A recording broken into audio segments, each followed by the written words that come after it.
Hello student, आज हम पढ़ेंगे क्लास 9th हिंदी क्षितिज का 7वां पार्ट मेरे बचपन के दिन।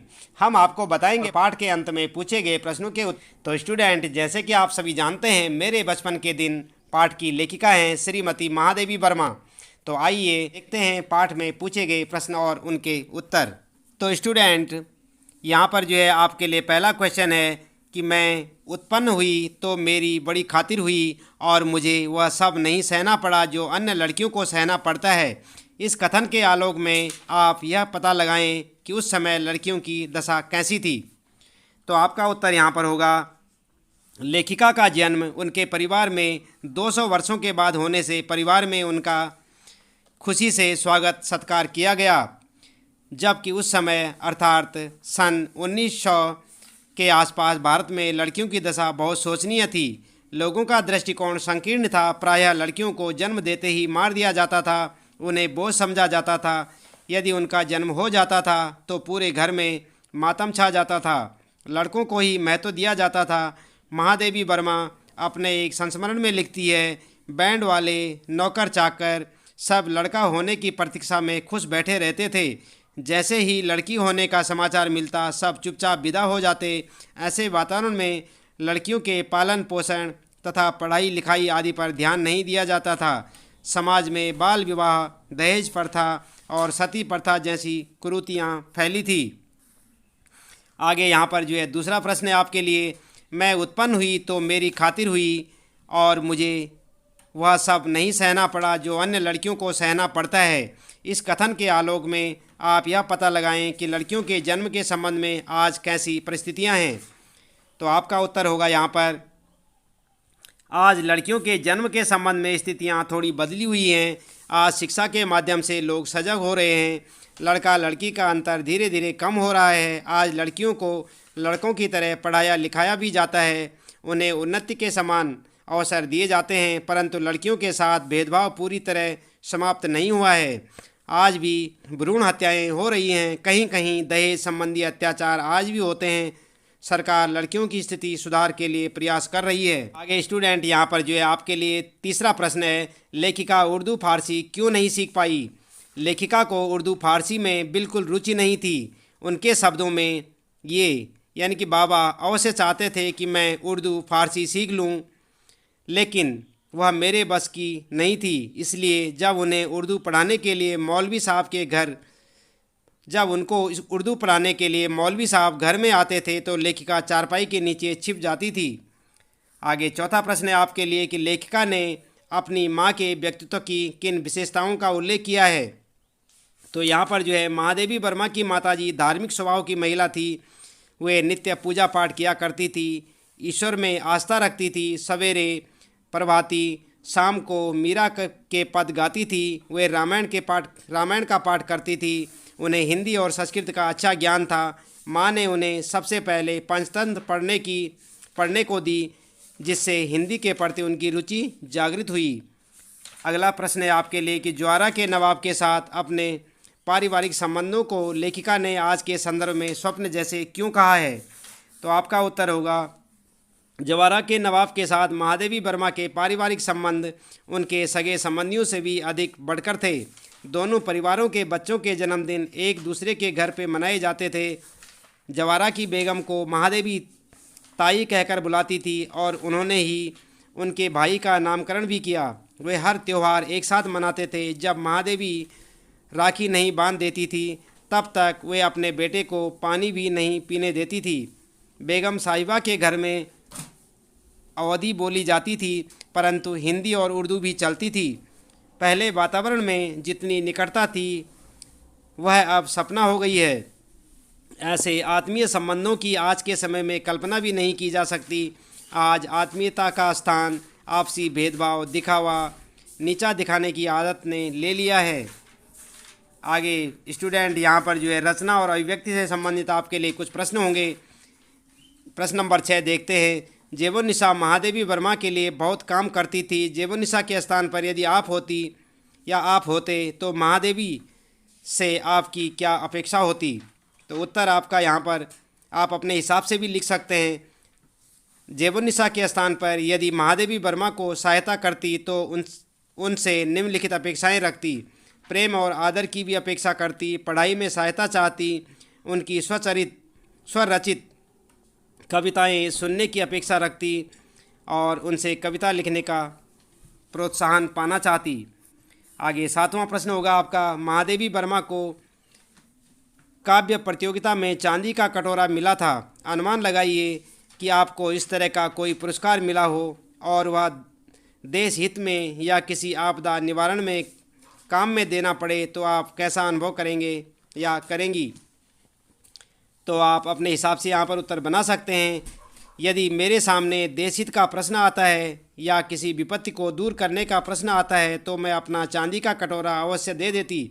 बेशक मुझे अपने पुरस्कार के प्रति प्रेम है, परंतु देश प्रेम के आगे उसका कोई मूल्य नहीं होता। ऐसा करते समय मुझे गर्व की अनुभूति होती है। आगे 8वां प्रश्न होगा, लेखिका ने छात्रावास के जिस बहुभाषी परिवेश की चर्चा की है उसे अपनी मातृभाषा में लिखिए। तो आप उसे अपनी मातृभाषा में लिख सकते हैं। मेरी मातृभाषा हिंदी है। लेखिका ने क्रास्थवेट गर्ल्स कॉलेज में 5वीं में प्रवेश लिया।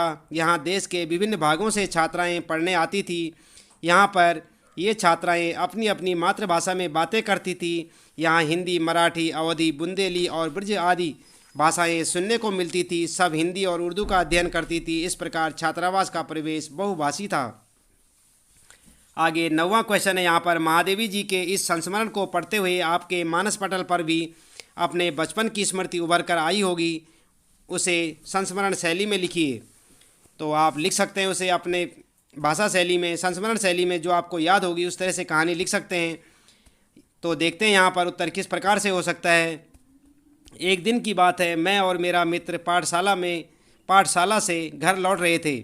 हमें सड़क पार करनी थी। मैं आगे था। मैंने ठीक से सड़क पार कर ली थी, परंतु तब तक सिग्नल हरा हो गया और वाहन तेज़ गति से आगे बढ़ने लगे। मेरे मित्र ने सड़क के दोनों ओर देखा ही नहीं और लापरवाही से सड़क पार करने लगा। कार चालक ने बड़ा प्रयास किया कि मेरे मित्र को समय रहते सूचित किया जा सके, परंतु ऐसा नहीं हो पाया।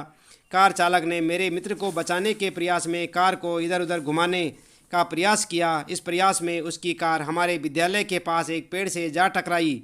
इस टक्कर में कार चालक बुरी तरह घायल हो गया। उसे गंभीर चोटें आई थी। संयोग से पास ही अस्पताल होने के कारण कार चालक को चिकित्सा सुविधा समय रहते उपलब्ध कराई जा सके और उसकी जान बच गई। इस घटना ने मेरे होश उड़ा दिए। मेरे मित्र को भी बहुत ग्लानि का अनुभव हुआ। उस दिन के बाद मैंने सड़क पार करते हुए कभी लापरवाही नहीं बरती। यह घटना मेरे लिए अविस्मरणीय घटना बन गई। तो इस प्रकार से आप उत्तर लिख सकते हैं या खुद कहानी बनाकर अपनी यादों के विषय में कहानी बनाकर संस्मरण आप लिख सकते हैं। 10वां प्रश्न है, महादेवी ने कवि सम्मेलनों में कविता पाठ के लिए अपना नाम बुलाए जाने से पहले होने वाली बेचैनी का जिक्र किया है। अपने विद्यालय में होने वाले सांस्कृतिक कार्यक्रमों में भाग लेते समय आपने जो बेचैनी अनुभव की होगी उस पर डायरी का एक पृष्ठ लिखिए। तो यहाँ पर आप लिख सकते हैं, जब आपके विद्यालय में ऐसा कोई सांस्कृतिक कार्यक्रम हुआ हो उस विषय में और उस समय की तारीख आप लिख सकते हैं।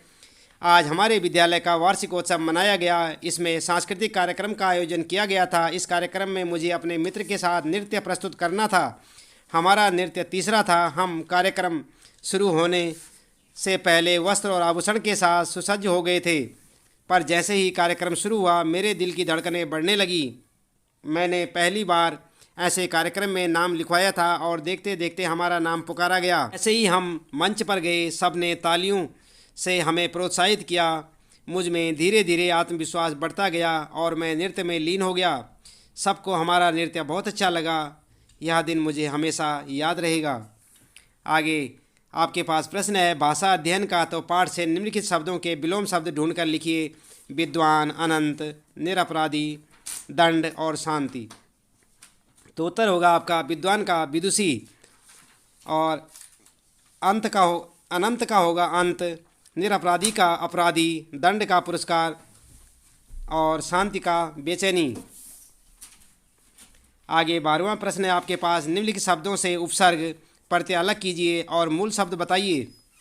जैसे कि यहाँ पर दे रखा है निराहारी, सांप्रदायिकता, अप्रसन्नता, अपनापन, किनारीदार, स्वतंत्रता। तो देखते हैं यहाँ पर शब्द है पहला निराहारी, तो इसमें उपसर्ग होगा निर और मूल शब्द होगा आहार और प्रत्यय होगा ई। जैसे कि आप स्टूडेंट आप जानते हैं मूल शब्दों के आगे जो शब्दांश जोड़े जाते हैं उसे उपसर्ग कहते हैं।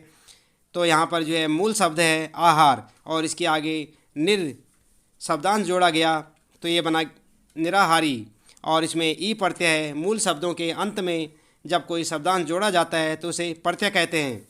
सांप्रदायिकता सम और मूल शब्द यहाँ पर प्रदाय और सम उपसर्ग है और इक और ता जो है प्रत्यय है यहाँ पर। आगे यहाँ पर अप्रसन्नता, तो प्रसन्नता जो है एक मूल शब्द है, प्रसन्न एक मूल शब्द है और इसके आगे ए उपसर्ग लगा हुआ है और ता पीछे इसके प्रत्यय लगा हुआ है। अपनापन यहाँ पर जो है अपना एक जो है मूल शब्द है और उसके पीछे पन जो है प्रत्यय लगा हुआ है, उपसर्ग इसमें नहीं है क्योंकि मूल शब्द यहाँ पर अपना है।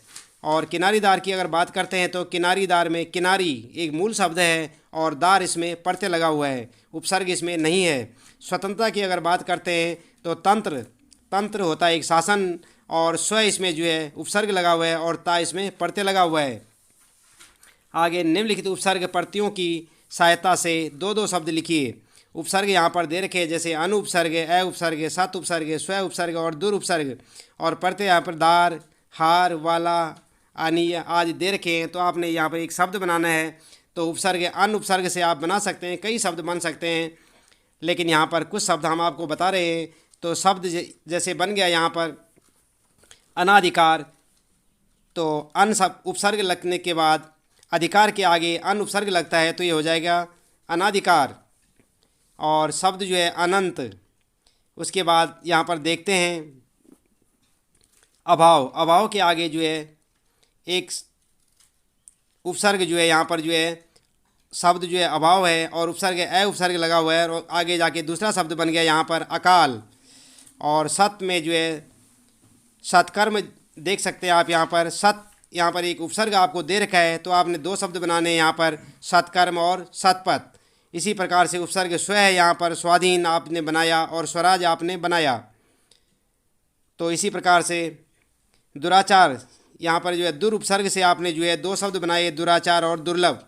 तो इस प्रकार से आपने उपसर्गों से जैसे कि आपके प्रश्न में लिखा हुआ है कि अन उपसर्ग से आपने शब्द बनाना है तो यहाँ पर जो है अनाधिकार शब्द बनाया आपने और अनंत शब्द बनाया। इसी प्रकार से आपने जो है अ उपसर्ग से अभाव और अकाल शब्द बनाए, सत से सत्कर्म और सतपथ बनाया, स्व से स्वाधीन और स्वराज्य बनाया, दुर से दुराचार और दुर्लभ बनाया। आगे इसी प्रकार से आप अन्य शब्द बना सकते हैं। इसके बाद प्रत्यय लगाने से आपने शब्द बनाने हैं तो जैसे कि दार प्रत्यय लगाते हैं आप ईमान एक शब्द है जिसके पीछे दार प्रत्यय लगाने से ईमानदार बन गया और हिस्से के पीछे जो है हिस्सा के पीछे जो है दार लगाया तो हिस्सेदार बन गया। तो दार प्रत्यय लगाने से ईमानदार और हिस्सेदार। हार जहाँ पे आपने प्रत्यय लगाया तो पालनहार और तारनहार, क्योंकि पालन एक मूल शब्द है जिसके पीछे आपने हार लगाया तो ये पालनहार बन जाता है और तारन के पीछे आपने प्रत्यय लगाया हार प्रत्यय लगाया तो तारनहार बन गया। बाला है यहाँ पर वाला, जो वाला प्रत्यय आप अगर लगाते हैं तो फल वाला जैसे बन गया, टोपी वाला जैसे बन गया। तो फल और टोपी यहाँ पर जो है मूल शब्द थे, इनके पीछे वाला प्रत्यय लगाया आपने तो फल वाला बन गया। टोपी के पीछे वाला प्रत्यय लगाया तो टोपी वाला। इसी प्रकार से अन्य बहुत सारे शब्द आप बना सकते हैं। और जैसे कि तांगे के पीछे अगर आप लगाते हैं तो तांगे वाला बन जाता है। इसी प्रकार से अनीय आपने जो है प्रत्यय लगाना है और लेखनीय हो गया और दर्शनीय हो गया यहाँ पर शब्द। इसके बाद 14वां प्रश्न यहाँ पर पाठ में आए सामासिक पद छांटकर विग्रह कीजिए। पूजा और पाठ। तो यहाँ पर जो है आप देख सकते हैं सामासिक शब्द है परम धाम, परम है जो धाम, दुर्गा पूजा, दुर्गा की पूजा। तो आप देख सकते हैं यहाँ पर किस प्रकार से यहाँ पर जो है सामासिक शब्द को जो है छांट कर विग्रह किया गया है। सामासिक शब्द परम धाम हो गया, दुर्गा पूजा हो गया, जैसे पूजा पाठ में था यहाँ पर। इसी प्रकार से परम धाम, परम है जो धाम उसे वही कहलाता है परम धाम। और दुर्गा पूजा इसका मतलब हो गया दुर्गा की पूजा। इसके बाद यहाँ पर कुल देवी है तो कुल की देवी। पंचतंत्र हो गया, 5 तंत्रों का समूह हो गया। रोना धोना, रोना और धोना। आप देख सकते हैं यहाँ पर रोना धोना में, जैसे कि यहाँ पर रोना और धोना उर्दू फारसी, यहाँ पर जो है इसका हम अगर विग्रह करते हैं तो उर्दू और फारसी बन जाता है। चाचा चाची ताई का अगर हम विग्रह करते हैं तो चाची और ताई बन जाता है। छात्रावास का अगर हम विग्रह करते हैं, समास विग्रह करेंगे तो छात्रों के लिए आवास हो गया छात्रावास। और कवि सम्मेलन का अगर हम विग्रह करते हैं, समास विग्रह करेंगे तो कवियों का सम्मेलन हो गया। जेब खर्च तो जेब के लिए खर्च। तो इस प्रकार से आपने यहाँ पर समास विग्रह करना है।